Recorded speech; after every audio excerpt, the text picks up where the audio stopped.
السلام عليكم وأهلا بكم إلى قريتي جميلة. اليوم سنجيب عن سؤال مهم جدا: كيف نتحدث اللغة العربية بالطلاقة؟ أولا، علينا أن نركز على نقل الرسالة ولا نركز على أخطائنا والألحان وقواعد نحوية. يعني دائما نركز على نقل الرسالة، أي أن يفهم صاحبنا ما نريد أن نقوله، ونستخدم جمل بسيطة وعبارات التي نعرفها.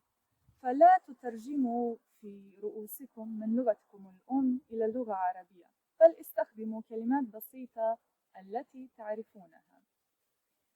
ثم إن علينا أن نطور مهارة الاستماع. فكيف نفعل هذا؟ يمكننا أن نستمع إلى بودكاست، إلى الكتب الصوتية، إلى الأغاني، وهناك أيضا كثير من رسوم متحركة وأفلام وثائقية ومسلسلات باللغة العربية الفصحى، ولكم هذه المقاطع في وصف هذا الفيديو، ويمكنكم أن تشاهدوها في أي وقت.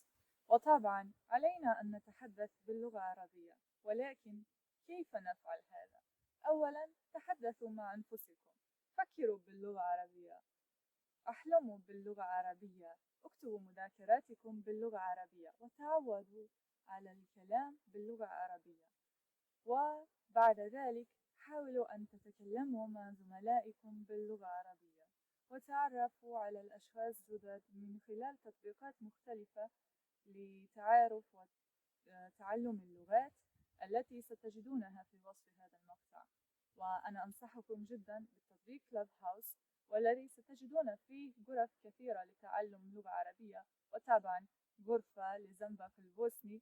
انضموا إلينا وإن شاء الله يمكننا أن نتكلم ونطور من مهاراتنا اللغوية. وفي النهاية أنا أدعوكم أن تنضموا إلينا يوم السبت، وسيكون إن شاء الله هناك اجتماع يوم السبت في الساعة 8 في كل أسبوع، وسنتكلم فيه اللغة العربية الفصحى. ففي وصف هذا المقطع رابط لتنضموا إلى المجموعة، وسننشر فيها رابط للانضمام في هذا المحادثة وفي هذه المحادثة طبعا. ولكن نحن لا نصحح أخطاء، ولكن نتكلم وننقل الرسالة. وبالتأكيد عندي أخطاء كثيرة في هذا الحديث، لكن أتمنى أني نقلت الرسالة وأنكم فهمتم قصدي. شكرا لكم، وتكلموا باللغة العربية. مع السلامة،